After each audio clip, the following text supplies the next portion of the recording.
No puedes arriesgarte. El Zohar dice que cuando Akadosh Baruj Hu nos vino a sacar de Egipto, en la noche de la epidemia de la matanza de los primogénitos, Hashem ordenó a todos los judíos: quédense en la casa y no salgan. ¿Y cuál es el problema que esté afuera? Sí hay problema estar afuera, dice el Zohar. Cuando se desata la epidemia, no diferencia entre bueno y malo, entre justo y malvado. Que Juan Carlos Bajú te quedas dentro de la casa. De ahí aprendimos siempre que uno debe de hacer todo lo que está en sus manos. Y la regla siempre es: donde tus manos, tu fuerza, tu alcance se agota, Bezrat Hashem, Dios le ayudará y seguirá. Pero no puedes arriesgarse y confiar en un milagro. En Israel tuvieron que sacar ciertas leyes en la cual incluso después no ves en la mezuzá. Vas al Knis, vas a un lugar, puedes contagiar de lejos. Y si estás infectado, no te sientes bien, sospecha o cuarentena, rezas en Minyan. No es momento de ser ahorita fanático o ultra. No puedes arriesgar la vida de los demás por querer servirle a Dios mejor. Son leyes quizás incómodas, pero hay que acostumbrarse a ellas.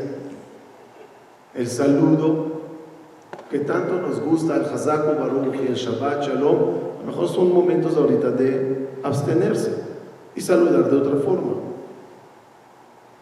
Me gustó una halajá: Sefaradim, dejen de besar y abrazar y saludar cariñosamente. Ashkenazim, sigan normal.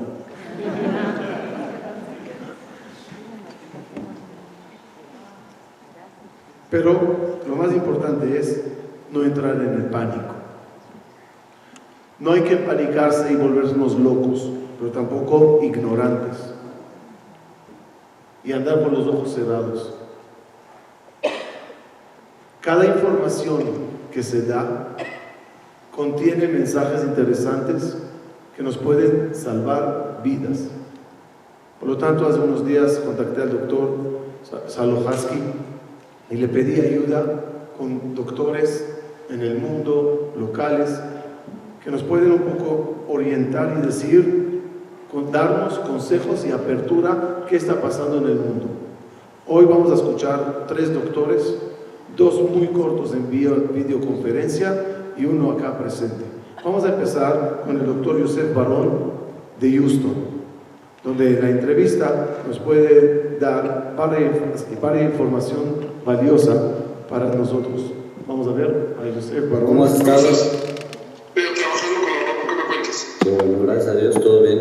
Tienen que entender que es algo que no vamos a poder contenerlo a menos de que tomemos, como digamos, las medidas que tomó China o las medidas que está tomando Italia. No va a haber de otra. Les va a tocar. Exacto. A todos nos va a tocar. Pero no es para tener pánico. O sea, tienen que entender que se mueve más gente hoy por hoy de influenza que se va a morir el coronavirus, independientemente de lo que creas. Correcto. ¿Cuál sería más la gente que sí se muere? La gente que tiene hipertensión, diabetes, asma. La gente que se está muriendo son la gente que son gentes, por ejemplo, ancianos que viven en casas de asistencia, la gente que está inmunocomprometida. Esos son los tipos de pacientes. ¿Quién sí se debe de poner mascarillas y quién no? Hay un pánico, la gente está comprando de más, están acabando y no la están usando las personas adecuadas. Desafortunadamente lo que está pasando es la gente está apanicando. Está apanicando con cosas que son súper superfluas. Por ejemplo, el uso de la mascarilla. Ponte a pensar, el virus lo puedes contraer por partículas aerosolizadas, pero también las partículas pueden estar en cualquier superficie. Entonces, tú agarras un tubo, abres una puerta, ahí tienes el virus en la mano. Eventualmente te vas a quitar la mascarilla para rascarte la nariz, y la mascarilla de que te sirvió no te sirve para nada. Lo mismo pasa con ojos. Si alguien está tosiendo enfrente de ti y tienes la mascarilla acá, aún tienes áreas que tienen, por ejemplo, áreas de mucosa en las cuales el virus puede ser absorbido. Entonces, es totalmente innecesario usar la mascarilla, a menos de que seas un paciente. Por ejemplo, cuando nosotros llega un paciente con coronavirus, lo primero que hacemos es ponerle una mascarilla al paciente. ¿Por qué? Porque eso va a prevenir que este paciente siga tosiéndole a todos los demás y le esté contagiando a medio mundo. Las mascarillas, en general, el andar caminando en la calle con tu mascarilla no sirve para nada. Acuérdate que el tratamiento de los pacientes con coronavirus es básicamente un tratamiento de soportar los órganos. Si al paciente le falta el aire, requiere ventilador, ponerlos en ventilador.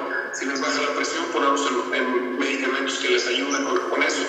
No existe un antiviral específico que se haya usado para pacientes con coronavirus. Se han tratado algunos antivirales, incluso antivirales que se usan para los pacientes que tienen SIDA, que han sido relativamente prometedores, pero no hay nada por escrito hoy por hoy para eso. Ok, que tal vez ese es el mayor miedo de la gente y el pánico.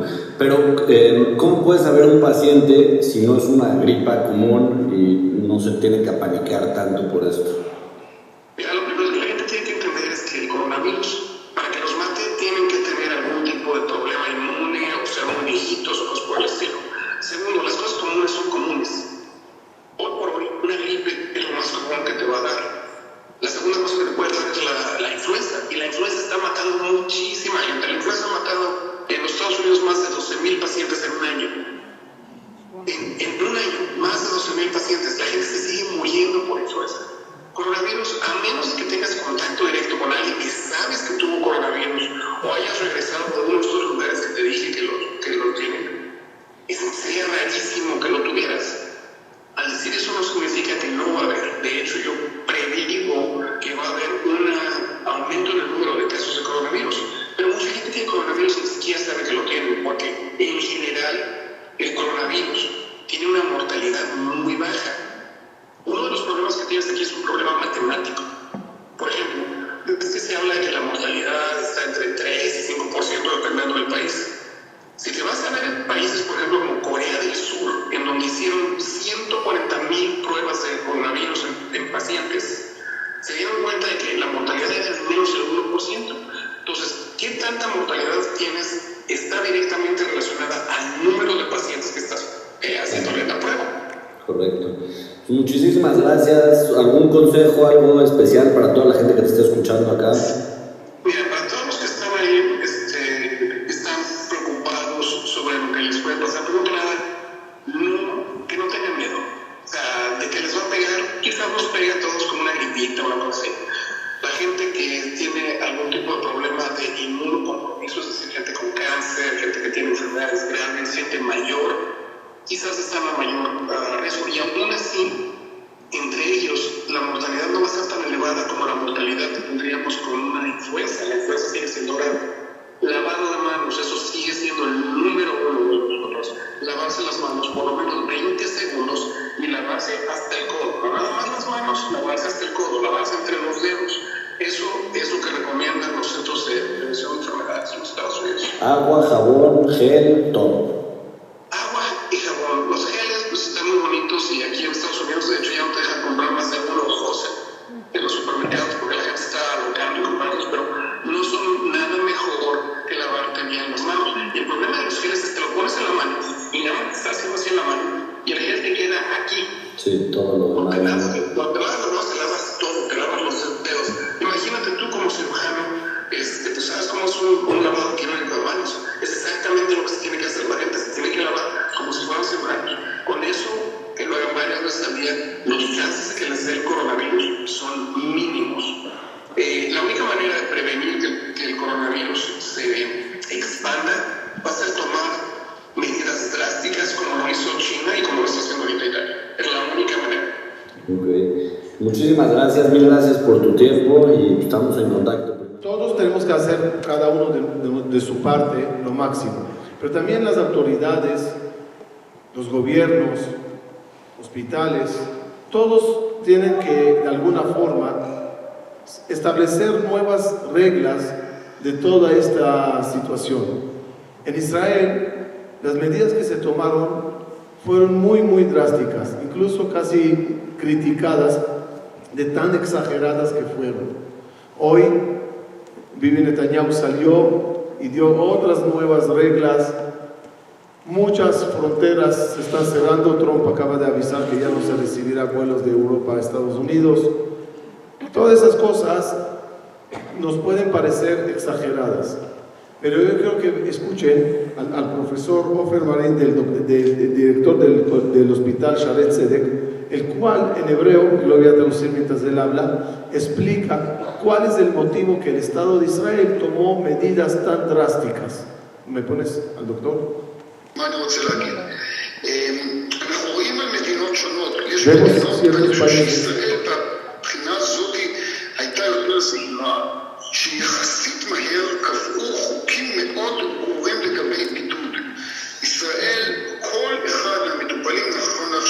en Israel. Cada uno de los infectados se hizo un recorrido de dónde pasó, dónde fue, quién la entró, a qué autobús subió, qué partido fue a ver, y se publicó todo su recorrido. Y toda la gente que estaba en esos lugares se les metió por ley a las casas. 7 años de cárcel si salen de la casa, las multas.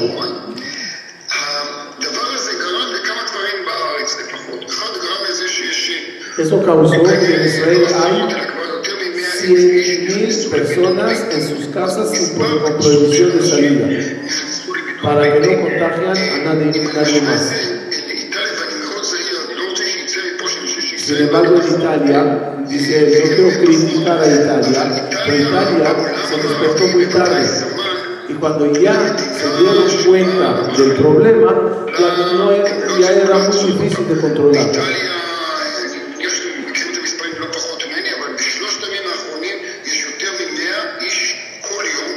En Italia mueren 100 personas, 160 personas al día. Y todo eso por tardarse en poner reglas y limitar a la gente que estaba alrededor.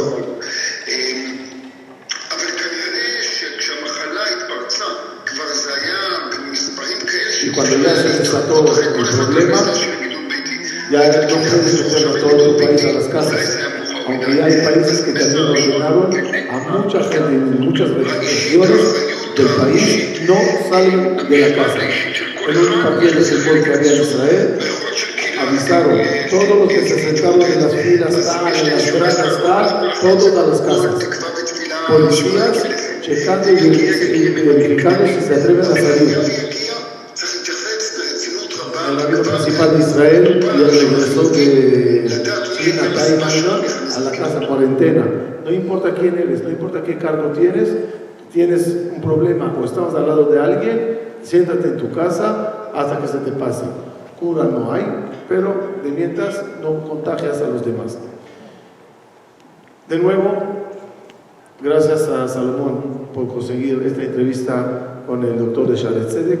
Y lo más importante de esta noche es el privilegio tan grande que tenemos todos de tener aquí al doctor Francisco Moreno, que hizo un gran esfuerzo para estar aquí con nosotros de todo corazón, sin fines de lucro, como un humano queriendo ayudar a todos los humanos posibles. Le agradecemos muchísimo su tiempo, su información que compartirá con nosotros, y al final, si hay preguntas muy especiales que no se hablaron ni en los videos ni el doctor, se dará al público la oportunidad de hacerlas. Terminando, escucharemos un mensaje que lo leerá el presidente de la comunidad de parte del Comité Central, abriremos el Ejal y pediremos Bezrat Hashem, Refuah Shelema para todo el mundo.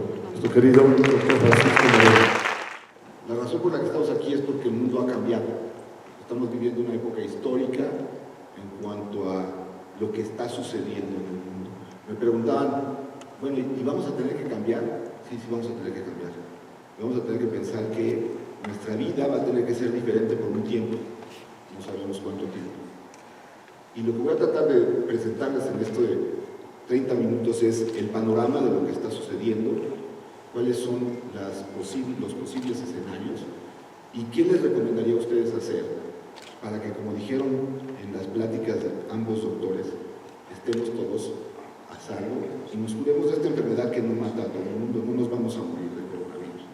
Es más, yo estoy seguro que todos los que estamos aquí vamos a pasar esta crisis y vamos a estar bien.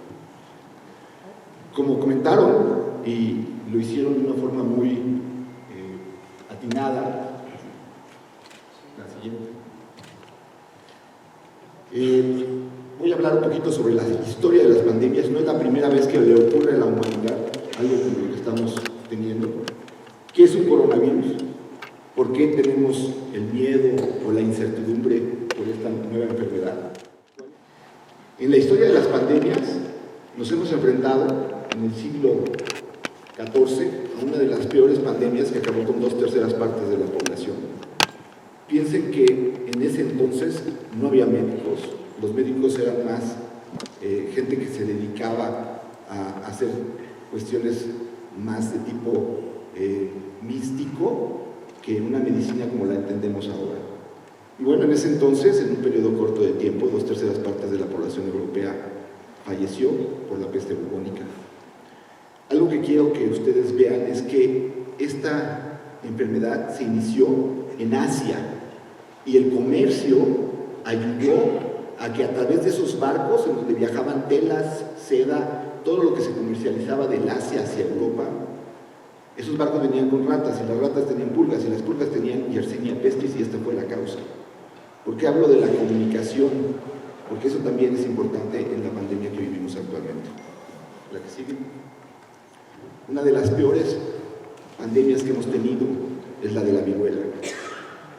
Y hablo de la viruela porque además no es solamente una enfermedad que mató a 500 millones de individuos a través de 12.000 años, sino es una enfermedad que marcó a la humanidad. La gente que sufría viruela quedaba marcada. Pero ¿por qué les pongo este ejemplo? Porque desde 1974 no hay casos de viruela en el mundo. Es una pandemia que logramos erradicar. Se puede, se logra. Estamos avanzados en tecnología. Y la última pandemia, si me pasa la siguiente, la más reciente, ocurrió en plena Primera Guerra Mundial. La llamada gripa española o influenza española no se originó en Europa, se originó en Estados Unidos. Cuando Estados Unidos entra a la guerra, los soldados que desembarcaron en Europa llevaban influenza. Encontraron una población devastada por el hambre, por la guerra, y hubo más de 500 millones de afectados, 50 millones de muertos. Esa es la última pandemia que hubo hasta el día de hoy, que dijo la Organización Mundial de la Salud, estamos en una pandemia. Y lo dijo el día de hoy, probablemente porque trató de la manera más inverosímil de evitar un problema económico mundial al decir que estábamos en una pandemia. Pero desde hace muchos días, muchos países sufrían lo que estamos viviendo. La que sigue. Eso, para adelante. Si ustedes ven, en las pandemias siempre hay algo común. Hay un problema de comunicación. La gente que viaja de un lado a otro puede llevar una enfermedad de un lado a otro. Así ha ocurrido con la viruela, así ha ocurrido con la peste. Pues nunca en la historia de la humanidad tenemos la capacidad de transportarnos como tenemos ahora. Mañana podemos estar en Australia, podemos estar en España, con una velocidad impresionante. Estamos viviendo en ciudades que tienen un hacinamiento grandísimo. El mejor ejemplo es la Ciudad de México, 23 millones de habitantes. No es raro que la enfermedad haya empezado en un lugar, el lugar más poblado del mundo, que es China, el país con 2.8 billones de habitantes. Y desafortunadamente, como comentaban, uno de los problemas graves ante las pandemias es tener malos sistemas de salud. Y desafortunadamente estamos viviendo una de las crisis de salud más graves de México por la situación actual de nuestro gobierno. Los factores que condicionan una pandemia grave son la población. Si la población es más susceptible a enfermarse, entonces va a haber más enfermos. ¿Qué tan fácil se puede contagiar uno de esa enfermedad? ¿Y qué tan grave es la enfermedad? ¿A qué tanta gente puede matar esa enfermedad? ¿Aquí sigue? Pues déjenme hablarles un poquito del coronavirus. Como mencionaban, hasta el año 2002 había 4 coronavirus que conocíamos que producían gripas comunes. La mayor parte de los catarros están producidos por algunos virus, entre ellos los primeros 4 coronavirus. En el 2002 tuvimos la primera alerta de lo que estábamos viviendo ahora. Hubo una infección que se transmitió de un tipo de gato que comen los chinos hacia un humano, y ese humano lo transmitió a otro humano. Y ahí tuvimos lo que se llamó el SARS, que era un síndrome de insuficiencia respiratoria, por eso las siglas de SARS. Este fue el primer llamado, se hicieron muchos estudios, afortunadamente la enfermedad se controló, y se controló porque la enfermedad no se empezaba a transmitir hasta que la persona tenía síntomas, no como sucede con este nuevo coronavirus. Esta enfermedad tenía un 10% de mortalidad, mucho mayor que la que tenemos ahora, y se logró controlar en un cierto tiempo, en menos de un año. Otro mensaje importante, se logró controlar. Tenemos que pensar que esto lo podemos controlar. El segundo coronavirus grave que hubo fue el MERS, Middle East Respiratory Syndrome, porque ocurrió en Medio Oriente, y fue transmitido de un camello a un ser humano, y este ser humano lo pudo transmitir a otros seres humanos. Insisto, son virus que ocurren comúnmente en animales y que ocasionalmente nos pueden contagiar. Lo que es raro es que nosotros luego podamos contagiar ese virus a otro ser humano. En este caso la mortalidad era muy alta, 34%. De los 3 coronavirus que han atacado al ser humano en los años recientes, el menos letal es el que nos estamos enfrentando. Otro mensaje que nos debe de dar optimismo. El problema de este virus es que es un virus que aparentemente fue transmitido de un murciélago a otro animal y de otro animal al ser humano. No sabemos si es del murciélago directo al ser humano o a través de un animalito que se llama pangolín y que usan los chinos como mascota. La situación es que es un virus totalmente nuevo para todos. Nadie en la historia de la humanidad había padecido este virus hasta el 1 de diciembre del 2019. Un mensaje importante que entendamos por qué estamos preocupados. Esta enfermedad no existía hasta el 1 de diciembre del 2019. Son 105 días y hay 128,000 infectados y más de 4,500 muertes. Estamos ante un virus totalmente desconocido. Nadie de los que estamos aquí tiene anticuerpos contra este virus. Por lo tanto, todos los que estamos aquí somos susceptibles de enfermarnos de este virus. El otro problema que tenemos es que es un virus que tiene una alta contagiosidad. Se calcula que si una persona está enferma, puede transmitirlo a 2 metros a la distancia y que cada persona que se enferma es capaz de infectar a 3 personas.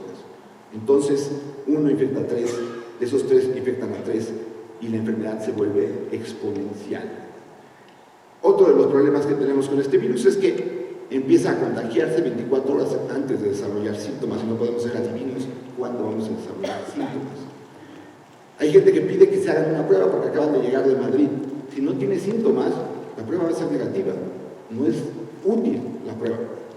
A menos que estuvieras dentro de esas 24 horas anteriores a las que te vas a enfermar. Pero no podemos hacer esas pruebas porque nos vamos a acabar las pruebas para los pacientes que realmente necesitan poner la prueba porque ya tienen síntomas.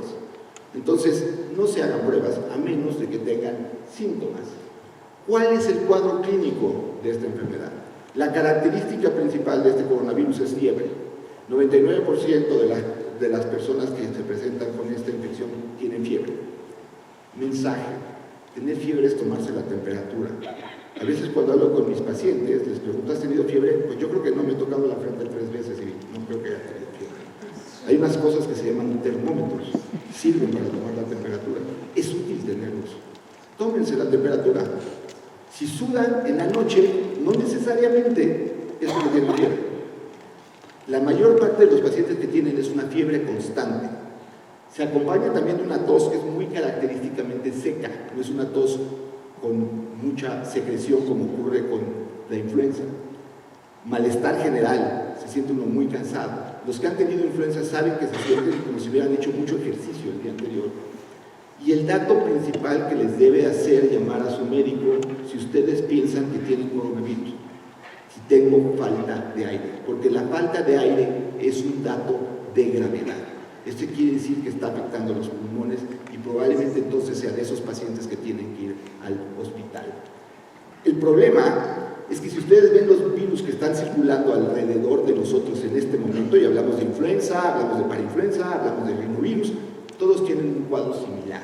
Entonces no hay una manera que yo diga, por el síntoma que tú me estás diciendo tienes coronavirus. Te tienes que hacer una prueba para saber que realmente tienes coronavirus. Un dato importante es la diarrea no es algo característico del coronavirus, contrario a lo que sí sucede con influenza. Hemos oído mucho del stomach flu. Bueno, es muy raro que los pacientes con coronavirus tengan diarrea. ¿Qué ha pasado? Sabemos que este virus, una vez que infecta al ser humano, 80% de los casos van a ser leves. No requieren estar en el hospital, pero sí requieren estar en aislamiento. Y lo que decía el rabino es muy importante. Aislamiento es aislamiento. No podemos salir, no podemos decidir, tenemos que ir a trabajar, tenemos que ir a la universidad. No, si estás enfermo, por tu bien y por los de alrededor, te tienes que aislar 14 días, quedarte en tu casa, prender Netflix, rezar, lo que ustedes gusten, pero quédense en su casa 14 días. 14% de los casos pueden evolucionar a una neumonía que requiere de atención hospitalaria. ¿Qué puede ser esa atención hospitalaria? Darle oxígeno, darle líquido, cuidar al paciente de que la temperatura no sea muy alta, que sus signos vitales no se alteren. Y 5% pueden tener una infección grave que requiera terapia intensiva. Por eso es tan importante contener la infección, porque si ocurren 10,000 casos al mismo tiempo en esta ciudad, tendríamos que 14% de ellos, es decir, si son 10,000 casos, 1,400 de ellos necesitarían hospital. Y no hay 1,400 camas disponibles en hospitales tan fácilmente. Eso es lo que está pasando en Italia. En Italia hay 4,000 individuos graves que no pueden ser recibidos en el hospital y que están padeciendo una enfermedad en sus casas.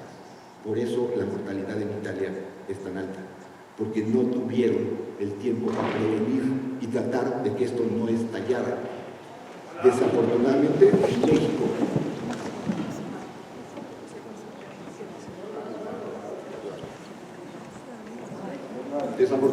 en México, las medidas que se han tomado de prevención no han sido lo suficientemente adecuadas.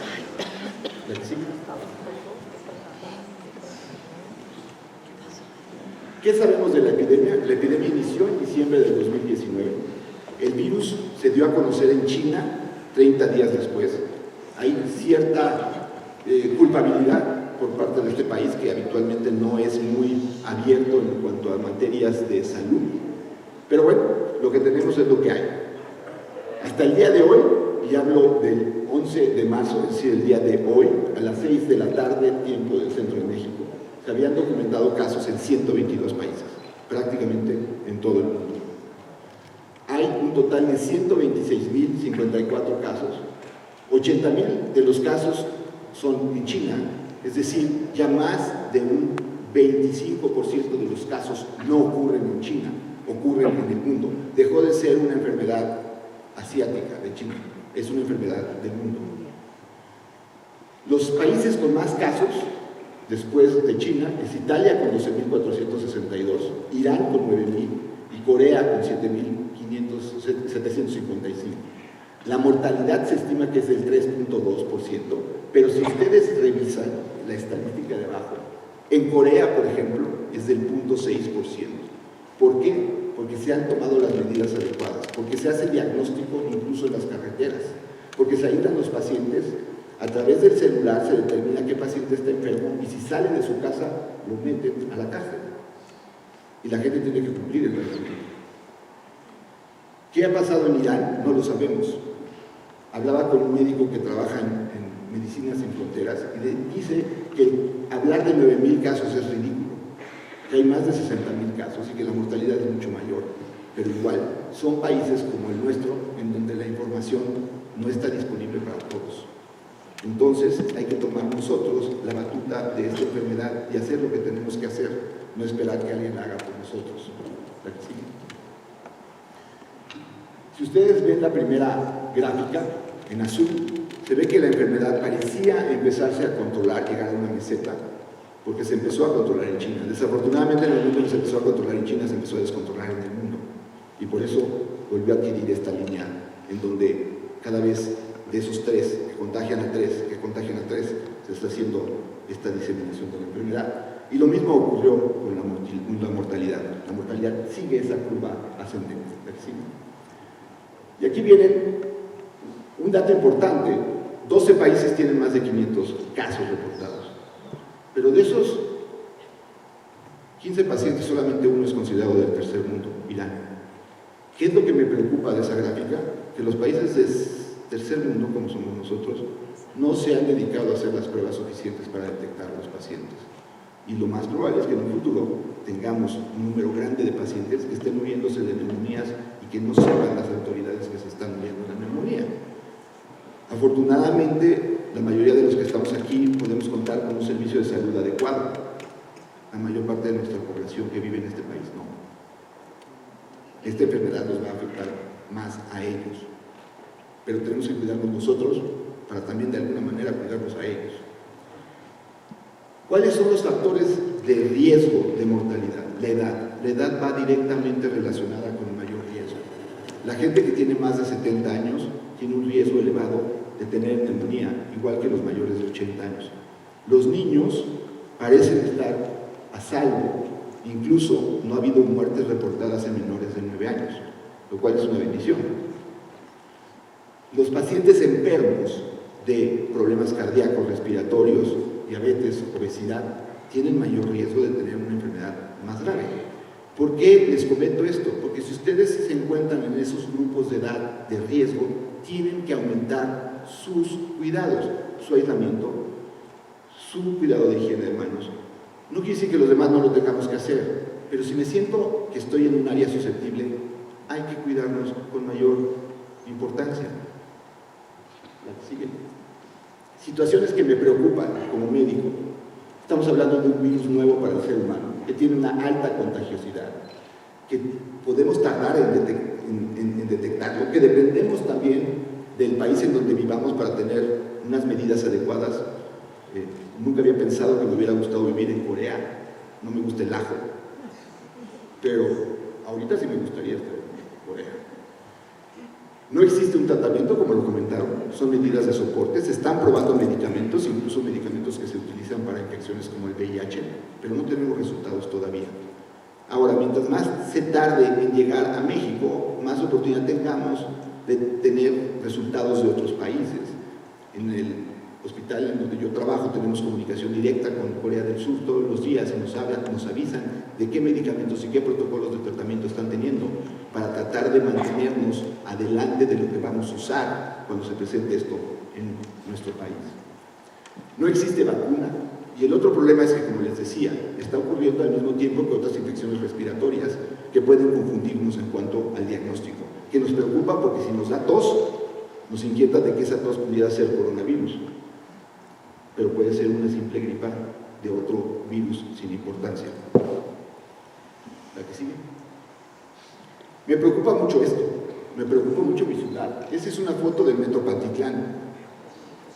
Ese es el Metro Pantitlán por donde viene mi enfermera a trabajar en las mañanas, como vienen probablemente muchos de sus trabajadores en las mañanas. Una persona en un funeral en España hace 3 días contagió a 60 individuos en el funeral. Imagínense lo que puede pasar si una persona en el Metro Pantitlán está infectada. No existe un sistema de salud capaz de controlar una infección masiva. Y ahora estamos además con un nuevo programa de salud en este país. El quién sabe si va a funcionar. La población susceptible, en un momento de mala comunicación, todo el mundo sabe de la rifa del avión, nadie sabe de lo que está pasando con esto. Una ciudad con 23 millones de habitantes, número 1 en diabetes y obesidad, con un cambio en la pirámide poblacional, en donde tenemos una población que cada vez es mayor, y en un momento en el que el gobierno le importa más la economía y la política, sobre todo, más que la salud. La que sigue. Entonces, ¿qué escenarios visualizo yo como médico, como infectólogo? Uno es que haya contención. Lo que hizo Italia es poner en aislamiento todo el país. Esa es una forma de contener. Son medidas muy drásticas, pero es evitar que exista contagio. No nos podemos imaginar México paralizado, que no podamos salir de nuestras casas. A lo mejor nos tenemos que empezar a imaginar que en un momento dado pudiera pasar, siempre en beneficio de la salud. El problema es que esta enfermedad se transmite en un periodo asintomático, entonces contenerla ha sido muy difícil. Tan es eso que Estados Unidos hoy cierra los vuelos a partir del viernes a Europa. Están buscando medidas de contención drásticas. La otra es que el virus se autolimite. Mucho se ha hablado del calor. Al ser virus respiratorios, estos virus habitualmente con el calor no se transmiten tan fácilmente. Hablaba de que si yo tengo coronavirus y estornudo, toso, voy a contagiar a 2 metros a la redonda. Probablemente si son 27, 28 grados centígrados, no sean 2 metros a la redonda, sean 1 metro. Pero si revisamos lo que está pasando en el mundo, hay casos en Australia, hay casos en Argentina, hay casos en Brasil. Está ocurriendo en el hemisferio sur, que ahorita está en verano, 40 grados. No podemos confiarnos del clima. Y la tercera es que haya una propagación. Hoy Angela Merkel dijo que el 60 al 70% de los alemanes van a sufrir coronavirus. Pero la idea es que no lo suframos todos al mismo tiempo, porque entonces ese 20% que requiere atención médica hospitalaria no va a tener disponibilidad de camas. La que sigue. Estas son 2 gráficas en las que quiero mostrarles por qué no estoy tan confiado en el calor. Porque el SARS, que es el virus primo hermano, incluso este virus se llama SARS-CoV-2, es el virus más parecido al SARS, tuvo su epidemia en los meses de mayo, junio y julio. Entonces, no podemos confiarnos del calor. Y la otra, si ustedes recuerdan, los que estaban aquí en el 2009, de la influenza H1N1, ocurrió a finales de marzo y en abril, también en momento de calor. No nos podemos confiar de que eso lo va a detener. La que sigue. ¿Qué podemos hacer?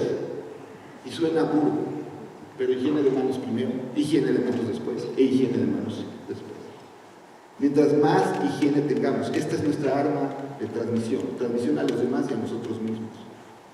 No se toque la nariz, la boca y los ojos, no saludar de beso, abrazo y mano, no acudir a centros de salud si no es absolutamente necesario, evitar sitios conglomerados. Y platicaba con mi novia, que además es mi asesora de lenguaje, está aquí, me da mucho gusto que me haya acompañado, que es el último plática que vamos a dar en este nivel.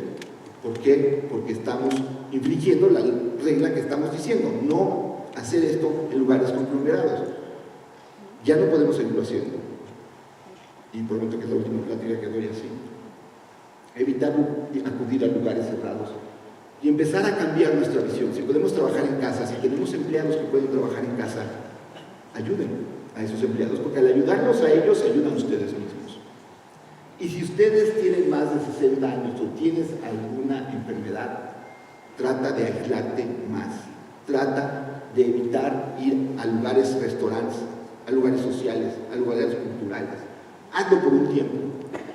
La exposición de Van Gogh va a regresar un día, pero ahorita es un riesgo. Trabajar desde casa, no realizar visitas innecesarias. Y la otra cosa que les he comentado, si algunos tienen la fortuna de tener una casa en Acapulco, en Malinalco, en Valle de Bravo, váyanse 2, 3 meses. Lo hacen los canadienses y les llaman los Winter Birds. Pues ahora hagámoslo por el coronavirus. Aislémonos 2, 3 meses en nuestros lugares de descanso. Que económicamente nos va a afectar, sí, pero primero está nuestra salud. Y si no tenemos salud, la economía no va a importar. Como mensaje más importante, lavarse las manos es lo fundamental, lo último. Si no, nos vamos a extinguir. Muchas gracias. Es un placer estar aquí con ustedes. Quiero que se queden con la idea de que no es la primera pandemia que vivimos. Hemos vivido otras pandemias y que de esta también vamos a salir adelante. Muchas gracias. Vamos a escuchar un mensaje de nuestro querido presidente de la comunidad, Lalo Chacalo, en nombre del Comité Central de la Comunidad. Quiero nada más leer un comunicado que acaba de emitir el Comité Central, y es importante que sigamos las indicaciones. Se van a estar emitiendo comunicados de forma permanente, en forma constante. Ahorita les vamos a dejar un teléfono de WhatsApp que si todos lo registran y lo guardan en ese teléfono, van a poder estar recibiendo comunicación en forma permanente y constante y actualizada momento a momento. Marzo 11 de 2020, 9:30 p.m. Comunicado número 2, coronavirus COVID-19. El Comité Central de la Comunidad Judía de México informa: ante la detección del primer caso en un paciente de la Comunidad Judía de México, portador de la enfermedad respiratoria transmitida por el coronavirus COVID-19, se extiende el presente comunicado a los integrantes de la comunidad, el cual ha sido acreditado por médicos involucrados en el tema. Hasta el momento, en México en general y en la comunidad judía en particular, esta enfermedad dista de ser una emergencia. Por lo anterior, no se debe exagerar la presencia de algún enfermo, ni causar alarmas innecesarias, ya que irremediablemente habrá más casos intracomunitarios. El paciente de la comunidad que ha sido diagnosticado con esta enfermedad se encuentra estable y debidamente atendido. La enfermedad es, en efecto, altamente contagiosa, siempre por vía respiratoria, y los síntomas, que son muy similares a una gripa o influencia, en más del 90% de las ocasiones son leves a moderados. Se sugiere no alarmarse ante la presencia comunitaria de estos casos, ya que seguramente habrá más, pues no estamos exentos de la epidemiología ni del país ni del mundo. En caso de sospecha, avisar al médico y abstenerse de asistir a lugares comunitarios hasta descartar la posibilidad de contagio. A pesar de que no existe por ahora riesgo, si no es indispensable, se sugiere limitar las visitas a sitios potencialmente contaminados, por ejemplo, hospitales a mayores de edad y niños. No está justificado por ahora limitar la asistencia a lugares y eventos públicos en México. Seguir las medidas preventivas emitidas universalmente para este tipo de enfermedades, tal como lavado frecuente de manos, toser y estornudar en un pañuelo o en la cara interna del brazo, no escupir, lavarse las manos con agua y jabón, no saludar de mano o beso, etc. Mantenerse al tanto de las recomendaciones de la Secretaría de Salud en relación al tema. No causar alarmas innecesarias ni emitir comunicaciones infundadas que puedan afectar la vida civil de nuestra población. En este tema es muy importante no estar transmitiendo información que nos llega a los WhatsApps que no es oficial.